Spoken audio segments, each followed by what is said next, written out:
안녕하십니까. 이번 메타버스 세계에 어떻게 준비해야 될까에 대해 발표하게 된 2019-1322 이건희입니다.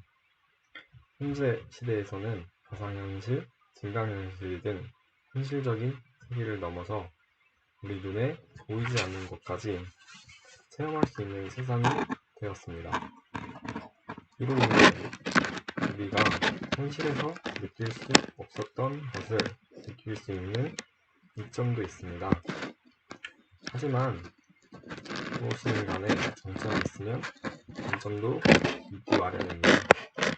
그러면 우리는 과연 다가오는 메타버스 세상에 어떻게 대비를 해야 될까요? 우선 메타버스란 무엇인지 용어에 대해 정리해 보도록 하겠습니다. 메타버스란 현실의 상호작용을 가상 공간에 구현한 여러가지 형태나 콘텐츠들을 통칭하는 신조어입니다. 초월, 가상을 의미하는 메타와 세계를 의미하는 유니버스의 합성어입니다.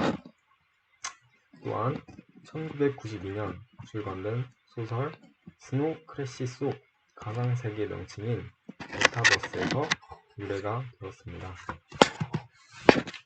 다음으로는 메타버스의 종류에 대해 알아보겠습니다. 메타버스는 크게 가상현실, 증강현실, 그리고 우리가 사용하는 소셜 네트워크 서비스, 크게 세 개로 나눌 수 있습니다. 첫 번째로 이제 가상현실은 우리가 흔히 메타버스를 생각했을 때 떠올릴 수 있는 것들입니다. 가상현실의 기본 개념은 실제와 유사하지만 실제가 아닌 인공 환경을 의미합니다. 따라서 넓은 의미로 보면 플라이트 시뮬레이터 등의 각종 시뮬레이션, 세컨드 라이프 등 단순히 세컨드 라이프 등의 게임과 같은 시각 매체 역시 가상현실로 포함될 수 있습니다. 하지만 일반적으로 가상현실이라고 하면은 단순히 가상의 공간을 구현하는 것을 넘어서 사용자의 오감을 직접적으로 작용, 실제에 근접한 공간적, 시간적인 체험을 가능케 하는 기술이라고 말합니다. 가상현실은 현실과 가상의 구별이 가능합니다. 하지만 모의현실은 시뮬레이션이 너무나도 사실적이라 구별이 불가능하다는 차이점도 있습니다. 물리학에선 현실을 100% 완벽하게 재현은 불가능하지만 사람을 속일 수 있는 정도의 시뮬레이션은 충분히 가능하다고 합니다. 다음은 가상현실의 역사에 대해 알아보겠습니다. 가상현실이라는 개념의 등장은 19세기로 먼저 거슬러 올라갑니다. 먼저 1852년에 오늘날 3D 디스플레이 기술의 근원이 되는 스테레오스코피라는 기술이 가상현실의 시초라고 볼 수 있습니다. 여기서 스테레오스코피란 실제 3차원을 만드는 것이 아닌 2차원의 영상이나 평면 위에서 착시를 일으켜 3차원을 느끼게 해줄 수 있는 것이 스테레오스코피라는 기술입니다. 위의 사진처럼 제가 중학교나 고등학교 때 3D 영화를 보기 위해 영화관에 갔을 때 첫 번째 사진과 같은 안경을 끼고 보면은 그저 평면인 영화관 스크린을 생생하게 3D처럼 느낄 수 있었습니다. 이것이 메타버스까지 가상현실에까지 와서 발전할지 상상도 못하게 되었습니다. 다음은 문학 쪽에 대해 알아보겠습니다. 문학 쪽에서는 단순히 시각적 몰입감에 그치지 않고 오감을 자극하는 가상현실에 대한 상세한 개념이 등장한 시점을 따지자면 미국의 SF 작가 스탠리 G. 와인바움이 1935년에 서술한 피그말리온 안경이라는 책에서 최초로 가상현실이 기록되었다고 보면 될 수 있겠습니다. 해당 작품에서는 홀로그램의 기술과 촉각, 후각, 가상현실화에 대한 직접적 묘사가 담겨 있습니다. VR의 기기에 시초로 알려진 HMD (Head Mounted Display는 1998년 유타 대학에서 컴퓨터 공학을 연구하던 이반 서덜랜드에 의해 고안되었습니다. 최초의 VR 기기인 HMD는 지금처럼 가볍게 머리에 쓸 수 있는 크기가 아니었습니다. 게다가 너무 무거웠기 때문에 천장에 부착한 형태로 사용되었다고 합니다.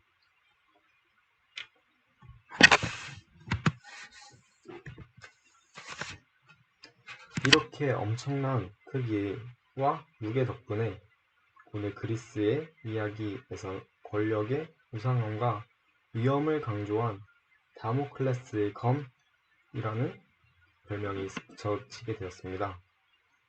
또한 당시 기술의 한계로 허공에 단순히 선으로 도형을 표현하는 수준에 그쳤지만 가상 공간에 물체를 만들고 상호작용할 수 있었다는 점에서 의의가 있다고 말할 수 있습니다. 이후 1980년대 말 그리고 1990년대까지는 가상현실 기술에 대한 대중의 관심이 극도로 고조되었습니다.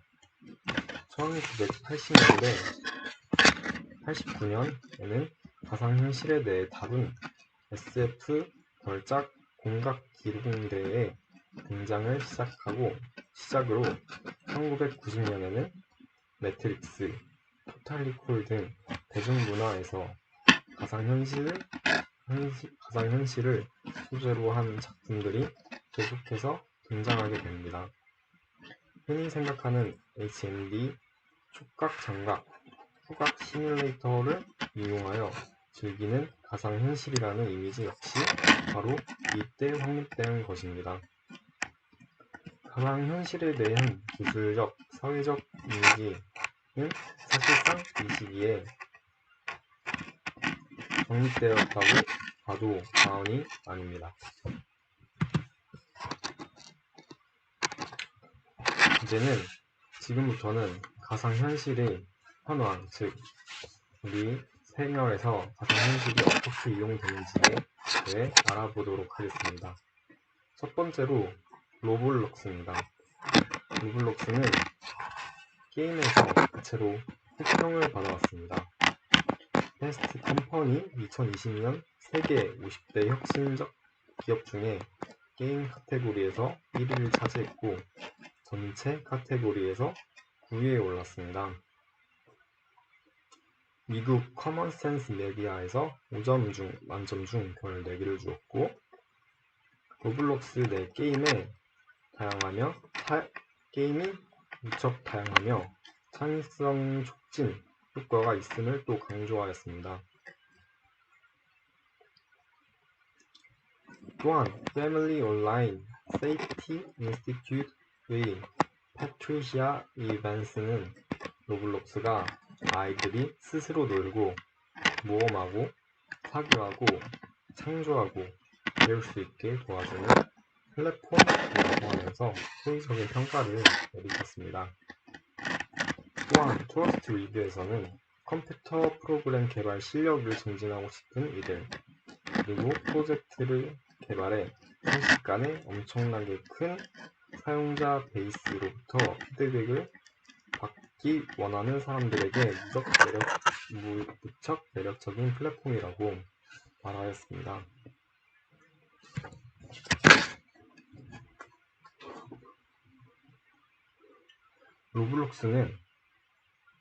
로블록스의 서비스 아이디어는 이 프로그램의 성공에 힘입은 바가 크다고 훗날 데이비드는 인터뷰에서 밝혔습니다.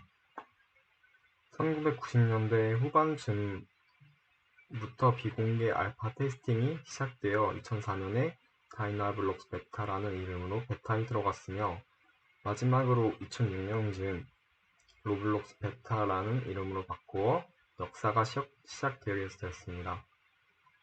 이 게임은 2006년 9월부터 정식 발매되어 사용자가 직접 콘텐츠를 만드는 방식으로 롤플레잉 외에도 FPS, 탈출, 레이싱 등 다양한 유저들이 만든 게임을 플레이할 수 있었습니다. 플레이어가 레고에 사람을 하고 있어 레고 측 소송 관련 논문이 많이 제기되나 사이트 아래에 레고에 관련된 저작권들이 있는 것을 보아 소송을 내한한 모습입니다.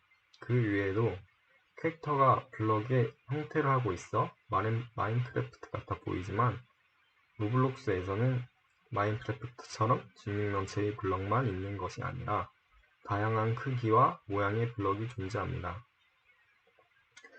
참고로 마인크래프트는 2009년작이니 베타 테스팅 기간을 포함하지 않아도 로블록스 측이 훨씬 오래되었습니다. 따라서 로블록스가 마인크래프트를 표절했다는 것은 말이 안 되게 됩니다. 이렇게 로블록스에 관해 자세히 알아보았는데 쉽게 생각하자면 이 가상현실 안에서 내가 게임 캐릭터가 되어서 다른 가상현실 게임 캐릭터인 사람들과 함께 게임 안에서 게임을 만드는 이런 콘텐츠, 이런 플랫폼이 큰 성공으로 이루어지면서 가상현실에 대해서 사람들이 더 긍정적이고 더 유행이 되지 않았나 싶습니다. 다음 제페토입니다. 제페토는 2018년 8월 30일에 네이버의 자회사인 스노우에서 출시한 AR 아바타 기반 4층 메타버스 플랫폼입니다. 사진을 촬영하거나 휴대폰 내 저장된 사진을 선택하여 가상 캐릭터인 제페토를 자동으로 생성합니다. 외형은 자유롭게 커스터마이징 할 수 있고 제페토를 생성하면 부여되는 코드로 할로우를 할 수 있습니다. 2020년 9월 구글 플레이 기준 5천만 다운로드를 넘어섰습니다. 한국에는 제페토가 있습니다. 제페토는 단순히 게임이 아닙니다. 3D 아바타를 기반으로 한 SNS 서비스입니다. 개성있게 꾸민 나만의 아바타로 가상 공간을 이곳저곳 누비면서 타인과 소통하는 것이 주요 콘텐츠입니다. 역시 주 사용층은 10대입니다. 지난해 기준 2억 명의 글로벌 가입자 중 80%를 미성년자가 차지합니다. 젊은 소비자에게 어필한 콘텐츠가 주를 이루고 엔터테인먼트, 소셜 활동, 사용자 창작 콘텐츠 등입니다. 지난해 YG, 빅히트 엔터테인먼트로부터 120억 원, JYP로부터 50억 원의 투자를 받은 배경이기도 하지요. 이러한 영향력 때문에 제페토는 현실 기업들이 다수 입점해 있습니다. 구찌, 나이키, 디즈니 등이 매장을 열고 의상과 액세서리를 판매하는가 하면 한강을 배경으로 한 맵에 CU 제페토 한강공원점이 영업합니다. 아이웨어 브랜드 젠틀몬스터나 삼성전자, 현대자동차 등도 제페토의 체험 공간을 마련했죠. 여러가지 제품을 입거나 사용해보는 일도 가능합니다. 물론 그렇다고 이들 기업의 실제 수익이 발생하는 건 아니지만 앞으로 고객층으로 자라날 MZ세대에게 브랜드 강의 효과를 심어줄 수 있습니다. 다음은 마인크래프트입니다. 마인크래프트는 모장 스튜디오에서 2009년 처음 발매한 샌드박스 형식의 비디오 게임입니다. 이름처럼 채광과 제작을 하는 게임입니다. 모든 것이 네모난 블록으로 이루어진 세계에서 혼자 혹은 여럿이 생존하면서 건축, 사냥, 농사, 채집, PVP, 탐험, 회로, 설계 등 또는 직접 게임을 제작하는 등 여러가지 목표 없이 자유롭게 즐길 수 있습니다.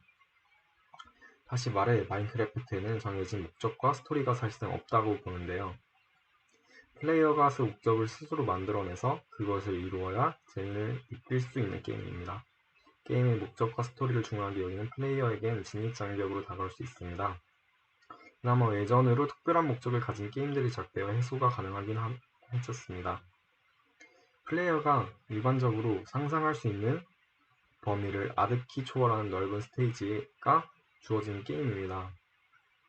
플레이어의 창의력으로 게임의 콘텐츠를 만들 수 있는 범위는 수치화가 또 불가능한 수준이고 마인크래프트의 데이터를 수집한 위키는 한 사람이 읽기엔 너무 부담스러운 정도로 데이터가 또 많습니다. 2020년에는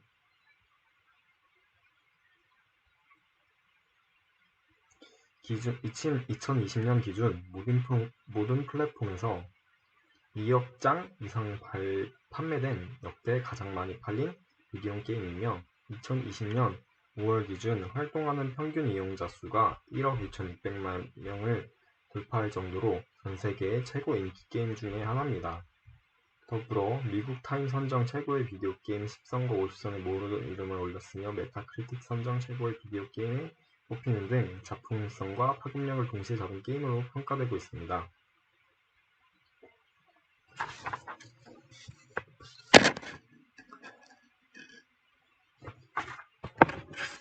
이 게임은 하드코어 게이머들을 모두 만족시키는 방향으로 나아가기 시작하였고 시작하기 쉽고 파고드는 것도 많아지며 직접 콘텐츠까지 만들 수 있는 견고한 생태계가 되었습니다. 또한 마이크로소프트 인수 후 크로스 플랫폼 정책까지 고려하며 엄청나게 성공한 게임입니다. 마인크래프트가 한창 유튜브 플러스, 모드의 플러스 이야기 등으로 엄청나게 유명해지고 전성기를 달렸을 때 인터넷을 뒤져보면 장편의 만화, 단편 만화, 소설 등이 가득했습니다. 더불어 유명 해외 유튜버들이 팝스타 등의 노래를 마인크래프트식 이야기를 담아 개사한 다음 음원의 고품질 마인크래프트 모드 또는 스토리 뮤직비디오를 붙여 그야말로 수준 높은 2차 창작이 무엇인지 보여준 게임입니다.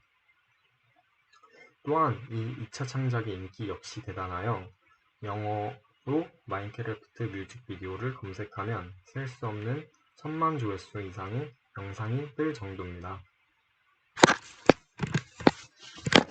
다음은 동물의 숲입니다. 동물의 숲은 플레이어가 동물들이 살고 있는 숲 속에 마을에 합류해 살면서 산책하고 곤충 채집을 하고 낚시를 하고 동물 이웃들과 교류하고 집을 인테리어하는 등의 활동을 하는데 온라인 친구와 같이 즐길 수 있는 커뮤니케이션 게임입니다. 다음은 가상현실의 문제점에 대해 알아보도록 하겠습니다. 가상현실의 문제점에서는 크게 안정성 문제와 윤리적, 사회적 문제로 나눌 수 있습니다. 우선 안정성 문제입니다. 픽션에서와 같은 완전 몰입형 가상현실은 접속 중인 사용자의 몸을 정지시켜야 합니다. 뇌의 전기적 활동 감지를 넘어서 직접 간섭을 하며 전기적 활동을 유도하며 몸을 움직이지 않도록 하고는 뇌는 가상현실의 데이터와 상호작용을 합니다. 그러나 이것은 기술적인 문제를 해결한다 하더라도 윤리적, 법률적 문제 역시 넘어야 한다는 또 다른 문제가 있습니다. 상기한 설명에서 눈치챌 수 있겠지만 가상현실에 접속하는 동안 오감을 차단하고 몸을 정지시키는 것은 사실상 식물인간이 되는 상태입니다. 이런 상황에서 지진이나 불이 난다고 하면 갑작스럽게 몸을 일으켜 도망을 쳐야 한다면 이 같은 신체의 정지는 예상치 못한 오류나 사고의 가능성을 높일 수 있으며 그에 대한 사용자의 대응 능력을 크게 떨어뜨립니다. 이렇게 벌어진 사고에 대한 책임은 가상 현실 제공사에 있는지 개인에게 있는지에 대한 많은 논의가 필요하지만 아직 현실은 자율주행 자동차와 관련된 논란으로 시작 단계에 머무르고 있습니다. 게다가 조금 더 고등한 접근을 허용한다면 사용자의 뇌와 관련된 논란으로 시작 단계에 사용자의 뇌 신경에 직접적인 영향을 미치는 만큼 특정한 위험이나 후유증을 일으킬 가능성이 높으며 이를 다룰 때 안정상의 문제도 제기될 수밖에 없습니다. 이러한 안정상의 문제 제기는 몸의 정지뿐만 아니라 뇌에 직접 출력하는 경우도 마찬가지입니다. 픽션에 나오는 완전 몰입형 가상현실은 사용자의 뇌와 신경계에 직접적인 영향을 미치는 모습을 보이는데 예를 들어 실제와 비슷한 고통을 느낀다든지 스킬이라는 이름으로 상대의 의식을 마음대로 잠재우거나 조종한다면 또한 누군가가 강제로 광고 이미지와 소리를 듣게 한다든지 등의 모습이 있습니다. 이러한 입출력은 그 자체로도 문제지만 실제로 뇌와 신경계에 작용하는 만큼 따로 안전장치를 마련하지 않는 한 특정한 위험이나 후유증을 일으킬 가능성도 매우 높습니다. 때문에 픽션의 가상현실이 실제로 이루어지려면 이에 관한 문제를 통과해야 합니다. 안전정책은 어디까지 그리고 윤리적인 허락은 어디까지 다루어져야 하며 감시는 어떻게 되어야 하는지 기존에 있는 관련 법의 연속으로 이해해야 하는지 다른 시선과 인식으로 접근해야 하는지 등 하지만 현재는 단톡방에 억지로 초대하고 가독 또는 카카오톡 감옥이라든지 사이버 왕따 문제가 막 부각되기 시작하는 등 아직은 초기 단계에 불과합니다. 다음은 윤리적 사회적 문제입니다. 픽션에서 완전 몰입형 가상현실은 현실에서의 결핍을 충족하기 위한 매체라는 설정이 다수 존재합니다. 그러나 이는 반대로 생각하면 가상현실에만 좋은 것을 심어두고 현실의 문제점을 회피하는 현상이 발생하기 쉽습니다. 예를 들어 마이너리티 리포트의 한 장면에서는 많은 사람들이 가상현실을 통해 현실에서 충족되지 못하는 연애욕, 성욕, 폭력성 등을 분출하는 모습이 묘사됩니다. 또한 옵스타칼리스의 아이들에서는 접속 방식에서 의의 무의식이 점점 활성화되며 현실과 다른 거칠고 단순한 성향을 드러내는 주인공을 보여줍니다. 이처럼 픽션에서의 가상현실의 몰입은 단순한 게임 혹은 특정한 취미라고 보기엔 어려운 측면 그리고 무의식적인 측면까지 포함합니다. 때문에 현실의 완전 몰입형 가상현실이 결핍을 충족하는 형태로 발전하려면 나타날 중독과 과몰입을 제재하고 관리를 어떻게 해야 하는지 중독의 형태에 따라 각기 다른 분야로서 접근해야 할지 하나의 특별법에 의해 관리를 할지 등의 논의를 거쳐야 합니다. 하지만 현재 대중적으로 가장 잘 알려진 가상현실 중독, 과몰입의 이미지는 게임 중독의 이미지를 표현하는 정도입니다. 하지만 국가가 개인의 욕구를 과몰입 중독이라는 명분으로 통제하지 않은 것이 옳은가라는 의문 역시 존재합니다. 위의 문단은 현실에서 충족되지 않는 욕구를 가상현실에 수입하는 것이 옳지 않다고 낙인 찍고 있습니다. 옳고 그름의 기준은 사람마다 다른 것으로 국가에서 옳고 그름의 기준을 단 하나로 정해놓고 거기에 따라서 모든 국민의 욕구를 통제하는 것은 파시즘이라고 볼 수 있습니다. 누구한테는 가상현실에서 욕구를 충족하는 것이 옳을 수도 있고, 물론 국가 입장에서는 욕구를 충족하기 위해 사람들이 하루 종일 돈을 벌기 위해 하는 것이 가상현실에서 쉽게 욕구를 충족할 수 있게 됨으로써 최소한의 시간만을 인지하고 여가 시간을 가상현실에 보내게 되면 안 좋을 수도 있습니다. 왜냐하면 국민들이 하루 종일 야근을 하고 일해야 하는 국가 입장에서는 생산성이 올라가 이익이 되기 때문입니다. 하지만 개인이 국가 전체의 이익을 위해서 자신의 취미를 포기해야 할 이유는 없습니다. 그것을 가용한다면 대한민국 북한과 다를 것이 없는 파시즘 국가라고 정의할 수밖에 없습니다. 그 외에도 픽션에서 가상현실은 각종 이상과 환경을 구현하여 느끼는데 현실보다 비용과 시간을 적게 소모한다는 설정이 도입되는데, 이는 뒤집어 말하자면 비인간적인 상황도 쉽게 이루어질 수 있다는 의미가 됩니다. 현재로서 구로등대처럼 아직 현실의 문제조차 제대로 해결되지 못한 상태이기 때문에 이것이 그대로 일어날지도 모른다는 걱정이 드는 것은 당연합니다. 한편 픽션의 가상현실을 두고 빼놓을 수 없는 것은 인공지능과 관련 이야기입니다. 픽션에서 인공지능은 가상현실을 통해 하나의 인격체처럼 행동하는 모습을 보이며 심지어 인간과 다를 바 없는 외모와 성격을 가지곤 합니다. 이러한 인공지능들은 가상현실 속에서 다른 사람들의 행복을 위해 도구처럼 소모되는 모습을 보입니다. 허나 인간과 다를 바 없는 만큼 이들의 인격권이나 인권에 대한 관련된 문제가 논의될 수밖에 없습니다. 또한 이러한 문제 위에도 완전 몰입형 가상현실은 지금의 제한적 몰입형 가상현실과 마찬가지로 선정성이나 폭력성 등과 관련된 윤리적 논란을 겪을 가능성이 큽니다. 참고로 지금의 제한적 몰입형 가상현실 역시 그러한 윤리적 논란의 대상이 되고 있는데, 예를 들어 도쿄 게임쇼에서는 가상현실의 선정성으로 인해 이러한 사건까지 생겼을 정도입니다.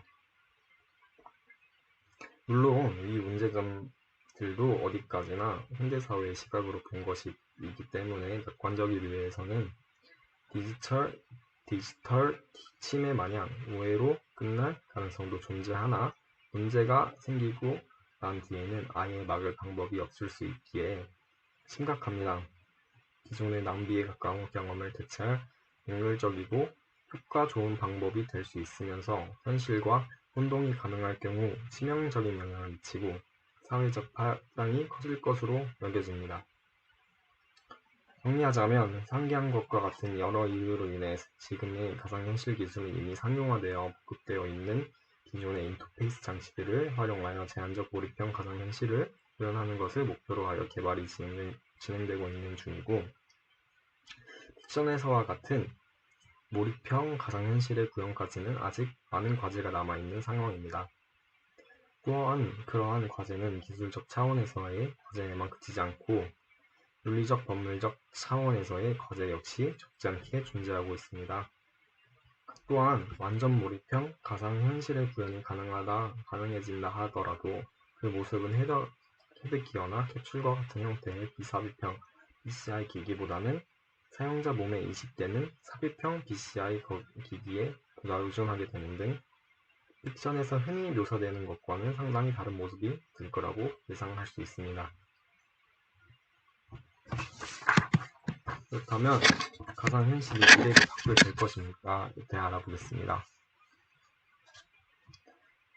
메타버스 붐은 분명 현상입니다.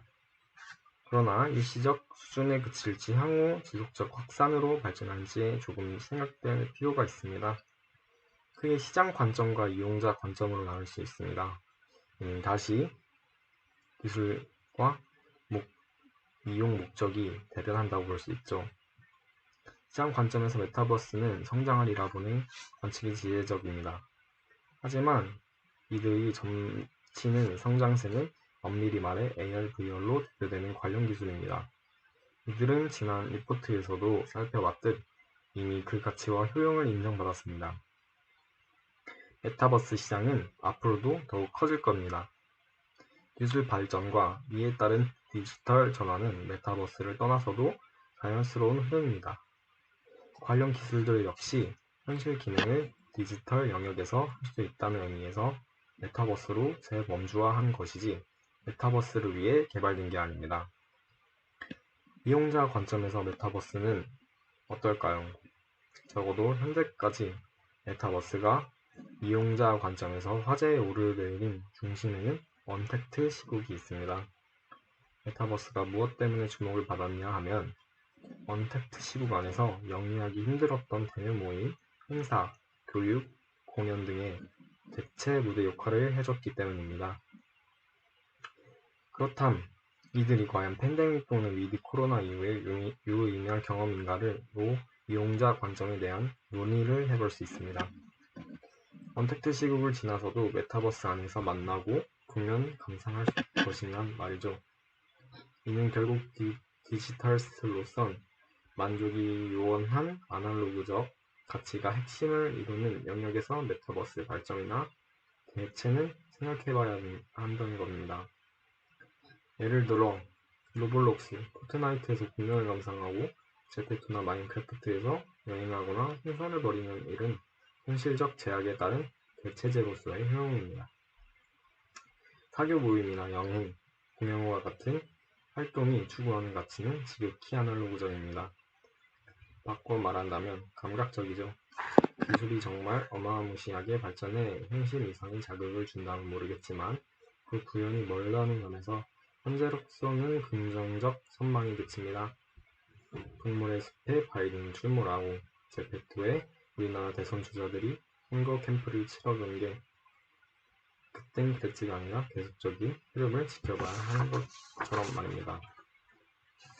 이렇게 가상 현실에 대해 지금 우리 여론은 굉장히 좋은 것으로 여겨지지만 사실 그 안에는 사회적, 윤리적, 안정적 문제도 꽤 많이 있기 때문에 과연 아직